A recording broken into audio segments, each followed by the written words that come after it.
बच्चों, कैसे हैं आप सब? बढ़िया हैं। तो चलिए, अपन समांतर श्रेणी पढ़ रहे थे। उस श्रेणी में प्रथम प्रश्नावली को अपन ने हल किया था एक्सरसाइज 1 के। तो आखिरी के 4 न्यूमेरिकल्स मैंने आपको कहा था कि मैं आपको अगली क्लास में बताऊंगी। तो उसमें से ये पहला है क्वेश्चन नंबर 19। प्रश्न मैं पढ़ देती हूँ। एक समांतर श्रेणी का पीवा पद 1/q और क्यूवा पद 1/p है, तो सिद्ध कीजिए कि श्रेणी का पी क्यूवे पद का मान 1 है।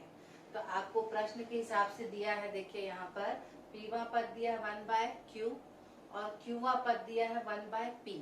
आपको सिद्ध क्या करना है कि पी क्यूवा पद जो है वो कितना है, 1। ठीक। अब अपन स्टार्ट करेंगे। तो अपने को मालूम है कि एनवा पद क्या होता है, a + n-1 × d। ये सूत्र का यहाँ इस्तेमाल होगा। ठीक है। अब इसके बाद माना कि समांतर श्रेणी का प्रथम पद का मान हम क्या ले लें, 1।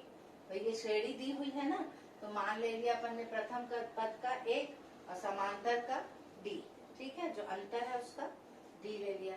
अब पीवा पद सूत्र के हिसाब से क्या हो जाएगा, a + nवा पद में देखो यहाँ n रहता है, तो पीवा पद में n की जगह क्या हो जाएगा, p - 1 × d इक्वल टू क्या हो जाएगा, 1/q। ये दिया है, देखो पीवा पद दिया 1/q और क्यूवा पद दिया 1/p, उल्टा दिया। ठीक है, तो ये आ गया a + p - 1 × d बराबर 1/q। इसको हम क्या दे देंगे, समीकरण 1। ठीक। अब क्यूवा पद क्या दिया, देखो a + q - 1 × d बराबर 1/p। इसको क्या नाम दे देंगे, समीकरण नंबर 2। ठीक। अब ये दोनों समीकरणों में से हमको किसका किसका मान निकालना है, a और d का। अपने को पता है जब भी हमको कोई सा पद निकालना है उसके लिए हमारे लिए कौन से किस चीज की जानकारी होना जरूरी है, a का मान हमको पता होना चाहिए और d का मान पता होना चाहिए। ठीक है, अगर a और d का मान पता हो तो हम उस श्रेणी का कोई से भी पद का मान हम निकाल सकते हैं। क्लियर हुआ? तो अब अपन क्या करेंगे, इसमें कौन सी विधि लगा दी हमने, विलोपन विधि। मैंने बताया था कि अगर इनके देखिए गुणांक, a का गुणांक यहाँ भी 1 है, यहाँ भी 1 है, तो इसके गुणांक बराबर हैं। चिन्ह भी अगर समान है तो घटाते हैं, विपरीत है तो जोड़ते हैं। तो यहाँ पर कोई चिन्ह नहीं है मतलब धनात्मक चिन्ह है, यहाँ पर भी कोई चिन्ह नहीं है मतलब धनात्मक चिन्ह है। तो इनको हम क्या कर देंगे, घटाएंगे। तो ये माइनस हो जाएगा, ये भी माइनस और ये भी माइनस, क्योंकि ये प्लस है तो चिन्ह बदलते हैं ना। जैसे ही माइनस करते हैं तो चिन्ह क्या हो जाते हैं, बदल जाते हैं। ठीक, a और a कट गया। यहाँ पे p - 1 × d minus q - 1 × d, यहाँ से 1/q माइनस 1/p। क्लियर? अब अपन क्या करेंगे, इस दोनों में से देखो इस पे भी d है, इसमें भी d है, तो d को निकाल लेंगे ब्रैकेट से बाहर। अंदर क्या बचेगा आपके, p - 1 माइनस q - 1, और यहाँ का एज इट इज देखो 1/q माइनस 1/p। ठीक है। अब यहाँ पर क्या करेंगे, देखो ब्रैकेट खोलेंगे तो ये माइनस हो जाएगा और ये माइनस माइनस क्या हो जाएगा, प्लस। तो -1 और +1 कट जाएंगे, और यहाँ पर जब लघुत्तम निकाल देंगे तो ये क्यूब p हो जाएगा, ये ऊपर जाएगा p, ये -q। ठीक है। अब देखो यहाँ से ये हो गया, देखो d × p - q बराबर, यहाँ पर भी है p - q / qp। जब बराबर चिन्ह की तरफ दोनों तरफ एक सा होता है तो वो क्या हो जाता है, कट जाता है, गुणा में है। ठीक है ना, तो ये भी कट जाएगा। तो d बराबर कितना आ गया, 1/qp। अब ये जो d का मान है इसको हम पहले समीकरण में रख देंगे। कहाँ रखेंगे, पहले समीकरण में। तो पहला समीकरण क्या है, a + p - 1 × d बराबर 1/q, ये है। तो यहाँ पर d के स्थान पे रख देंगे 1/qp। ये देखो यहाँ निकला है मान d इक्वल टू, ये देखो p - q कट गया, तो यहाँ पे कितना आ जाएगा, 1। चूंकि मल्टीप्लिकेशन है इसलिए कट के 1 आएगा, अगर एडिशन होता तो घट के 0 होता। आया समझ में? तो ये 1/qp, यहाँ पे d का मान यहाँ रख दिया अपन ने। अब क्या करेंगे, अपन इस पूरे को जो भी है इसको उस तरफ ले जाएंगे। तो ये प्लस है, वहां जाके क्या हो जाएगा, माइनस। तो देखो माइनस p - 1/qp। ठीक है। अब अपन क्या करेंगे, qp को एक बार इसके नीचे और एक बार इसके नीचे रखेंगे। ठीक, तो p/qp + 1/qp। ठीक है, यहाँ से p और p कट जाएगा, क्या बचेगा, 1/q minus 1/q plus 1/qp। 1/q cut गया, ए की वैल्यू कितनी निकल आई 1/QP। क्लियर है? तो ए की वैल्यू आ गई 1/PQ या QP दोनों लिख सकते हैं अपन, ठीक है ना, क्योंकि जो गुणा होता है वो क्रम विनिमय नियम का पालन करता है, मतलब क्रम बदलने से मान में परिवर्तन नहीं होता। ठीक है, तो यहाँ पे PQ का पद क्या हो जाएगा A plus PQ minus 1 into D. अब A का मान कितना 1/PQ, अच्छा D का मान भी कितना 1/PQ। अब देखो यहाँ पे कौन सा चिन्ह है, प्लस का है, छोटा दिख रहा होगा तो बड़ा कर देंगे, है ना, ये प्लस का चिन्ह है, यहाँ भी 1/PQ है और यहाँ पर भी 1/PQ है। ठीक है, तो इन दोनों को हम ब्रैकेट से क्या निकाल देंगे बाहर, ये 1/PQ हटा तो यहाँ क्या बच जाएगा 1, और ये 1/PQ हटा तो यहाँ बचेगा PQ माइनस 1। ठीक है, -1 और +1 कट जाएगा, आपका बचेगा PQ अपॉन PQ, तो PQ और PQ कट जाएगा, तो यहाँ कितना आ जाएगा 1 आएगा, तो PQ पद का मान कितना हो गया 1। यही तुमको क्या करना था, सिद्ध करना था। आया समझ में? जब भी परीक्षा में आता है तो कोशिश किया करो कि सिद्ध करने वाले गणित करो, क्योंकि सिद्ध करने वाले में हमको आंसर की जानकारी होती है कि यही उसका आंसर होगा। बाकी में हम डाउट में रहते हैं कि हमारा आंसर सही है या गलत। इसमें हमको क्या चाहिए था, PQ पद 1 और वही आ गया, मतलब हमारा आंसर सही है। आया समझ में? तो चलिए अब इसका सेकंड जो है वो भी सेम है, तो 20वां प्रश्न, उम्मीद है इसको आप लोग कर लेंगे। अब इसके आगे अपन 21वां प्रश्न देखेंगे। ठीक है, चलिए प्रश्न देख लीजिए। पीवा पद क्या दिया है, A1 plus P minus 1 into D equal to A। पीवा पद A दिया है, Qवा पद B दिया है, Rवा पद C दिया है। अब चूंकि यहाँ पर देखो पीवा पद A है, तो जब हम कोई भी प्रश्न हल करते हैं तो एक राशि दो चर राशि का मान एक सा नहीं लिख सकते। दो चर राशि का मान मतलब जैसे यहाँ देखो पीवा पद है 1, तो इसको हम प्रथम पद नहीं ले सकते। प्रथम पद के लिए हमको कोई दूसरा नियतांक लेना पड़ेगा, मतलब कोई दूसरा वेरिएबल हमको चूज करना पड़ेगा। जैसे यहाँ पर A है किसके लिए, पीवा पद के लिए, इसलिए हमको प्रथम पद के लिए कोई दूसरी चर राशि लेनी पड़ेगी, तो उसको हमने क्या ले लिया A1। ये चीज एक आपको यहाँ पर ध्यान रखना पड़ेगा। ठीक है, नहीं तो यहाँ पर भी A ले लेंगे तो A माइनस A ये तो कैंसिल हो जाएगा, पर वैसा तो हमको कैंसिल नहीं करना है क्योंकि दोनों अलग है, पीवा पद का मान अलग है और प्रथम पद का मान अलग है।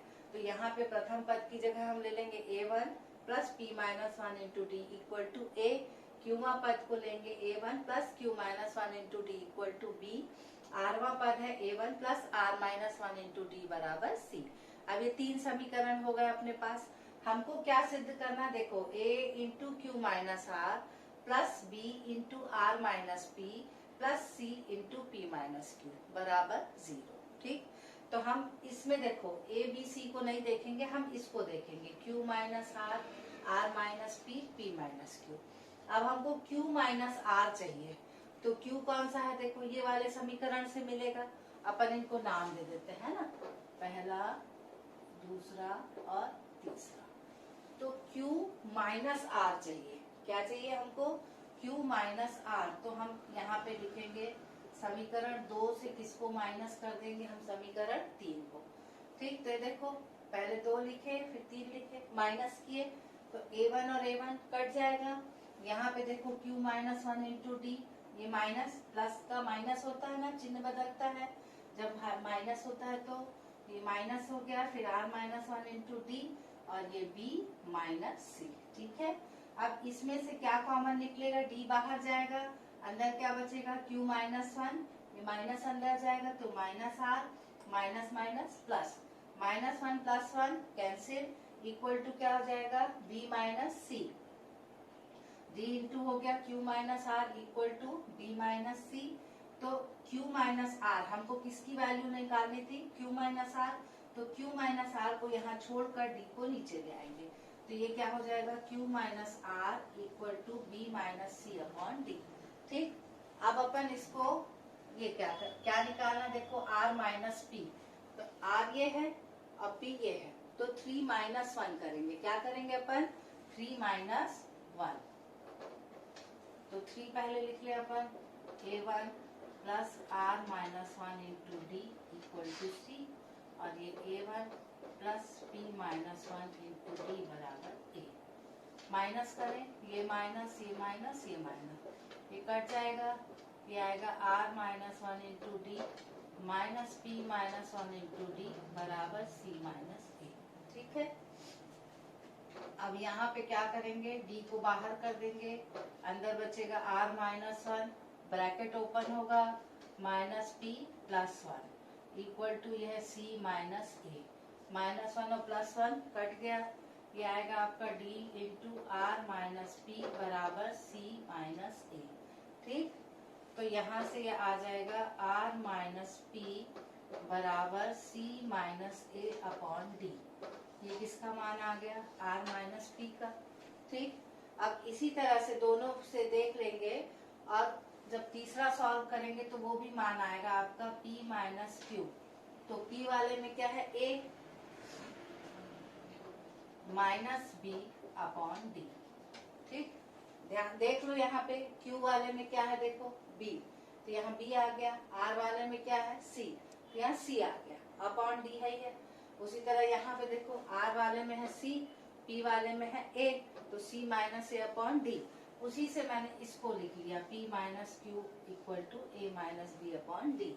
अब इसको अपन यहाँ लिखेंगे, इस वाले में जहाँ पे Q माइनस R है वहां पे उसका मान लिख देंगे, तो ये आ जाएगा A into Q minus r है plus b into are minus P plus c into P minus Q equal to क्या लाना, हमको 0 लाना है। क्यू माइनस आर की जगह अपन लिखेंगे a into b minus c upon d. R minus p की जगह क्या लिखेंगे, c minus a upon d. और p माइनस क्यू की जगह क्या लिखेंगे, a minus B upon D. ठीक है, इसको हल करके हमको क्या सिद्ध करना है, 0। ठीक, अब 1/d सब में कॉमन है, तो 1/d को अपन ब्रैकेट से बाहर ले लें, अंदर माइनस कर दे तो A B minus A C plus B C minus A B plus A C minus B C. ठीक, ये आया। ठीक है, अब देखो ए बी से कटेगा, ए सी से और बी सी से, सब कट के कितना आ जाएगा, 0। चूंकि माइनस हो रहा है तो कटने पे 0 आएगा, तो ये आ गया 1 इंटू 0 अपॉन डी, तो 0 अपॉन डी तो कितना आ जाएगा, 0, which is equal to right hand side. यही आपको सिद्ध करना था। ठीक है, ये क्या करना था, आपको सिद्ध करना था। तो ये 2 क्वेश्चन मैंने कर दिए, 4 थे, 4 में से 2 मैं बता दी हूँ, और इसी से मिलते जुलता जो 20वां है वो भी आपसे बन जाएगा। 22वां ये कहता है कि n के किस मान के लिए समांतर श्रेणी के nवें पद बराबर होंगे। तो 2 श्रेणियां दी हैं, दोनों के nवां पद निकाल लीजिए। जैसे पहली श्रेणी है आपकी 63, 65, 67, तो इसका प्रथम पद होगा 63, और सर्वांतर होगा इसका, या समांतर जो भी बोलोगे, सर्वांतर हो जाएगा डी, कितना मान होगा, 2 में बढ़ रहा है, तो इसका nवां पद का सूत्र डालेंगे अपन, a plus n minus 1 into D. तो a के स्थान पे 63 आएगा, n हमको नहीं मालूम, और d के स्थान पे 2 आएगा।